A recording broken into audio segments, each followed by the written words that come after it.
नमस्कार मित्रों, स्पंदन की आज की कड़ी में फिर से एक कहानी लेकर आ रहा हूँ। कल मैं दुकान से जल्दी घर चला आया। आमतौर पर रात में 10 बजे के बाद आता हूँ, कल 8 बजे ही चला आया। सोचा था घर जाकर थोड़ी देर पत्नी से बातें करूँगा, फिर कहूँगा कि कहीं बाहर खाना खाने चलते हैं। बहुत साल पहले हम ऐसा किया करते थे। घर आया तो पत्नी टीवी देख रही थी। मुझे लगा कि जब तक वो इस वाला सीरियल देख रही है, मैं कंप्यूटर पर कुछ मेल चेक कर लूँ। मैं मेल चेक करने लगा। कुछ देर बाद पत्नी चाय लेकर आई तो मैं चाय पीता हुआ दुकान के काम करने लगा। अब मन में था कि पत्नी के साथ बैठकर बातें करूंगा, फिर खाना खाने बाहर जाऊंगा, पर कब 8 से 11 बज गए पता ही नहीं चला।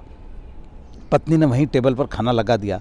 मैं चुपचाप खाना खाने लगा। खाना खाते हुए मैंने कहा कि खाकर हम लोग नीचे टहलने चलेंगे, गप करेंगे। पत्नी खुश हो गई। हम खाना खाते रहे। इस बीच मेरी पसंद का सीरियल आने लगा और मैं खाते खाते सीरियल में डूब गया। सीरियल देखते हुए सोफे पर ही मैं सो गया था। जब नींद खुली तब आधी रात हो चुकी थी। बहुत अफसोस हुआ। मन में सोचकर घर आया था कि जल्दी आने का फ़ायदा उठाते हुए आज कुछ समय पत्नी के साथ बिताऊंगा, पर यहाँ तो शाम क्या, आधी रात भी निकल गई। ऐसा ही होता है ज़िंदगी में। हम सोचते कुछ हैं, होता कुछ है। हम सोचते हैं कि एक दिन हम जी लेंगे, पर हम कभी नहीं जीते। हम सोचते हैं कि एक दिन ये कर लेंगे, पर नहीं कर पाते।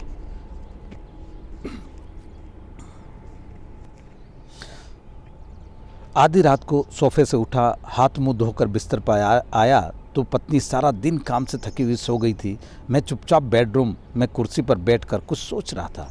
25 साल पहले इस लड़की से मैं पहली बार मिला था। पीले रंग के सूट में मुझे मिली थी।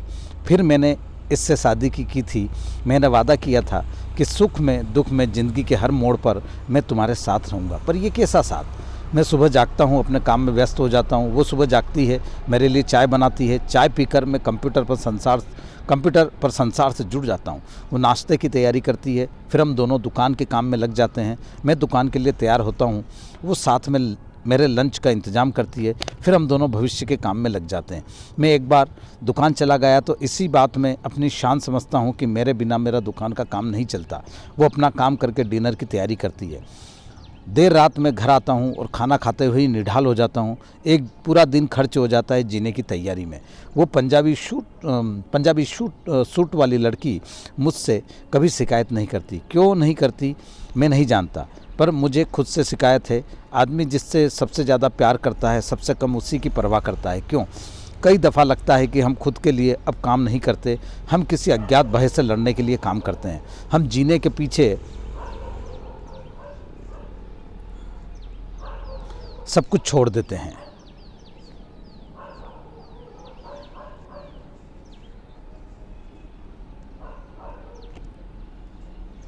कल से मैं सोच रहा हूँ कि वो कौन सा दिन होगा जब हम जीना शुरू करेंगे। क्या हम गाड़ी, टीवी, फ़ोन, कंप्यूटर, कपड़े खरीदने के लिए जी रहे हैं? मैं तो सोच ही रहा हूँ, आप भी सोचिए कि ज़िंदगी बहुत छोटी है, उसे यूँ जाया मत कीजिए। अपने प्यार को पहचानिए, उसके साथ समय बिताइए। जो अपने माँ बाप, भाई बहन, सगे संबंधी सबको छोड़ आपसे रिश्ते जोड़ आपके सुख दुख में शामिल होने का वादा किया, उसके सुख दुख को पूछिए तो सही। एक दिन अफसोस करने से बेहतर है सच को आज ही समझ लेना कि ज़िंदगी मुट्ठी में रेत की तरह होती है।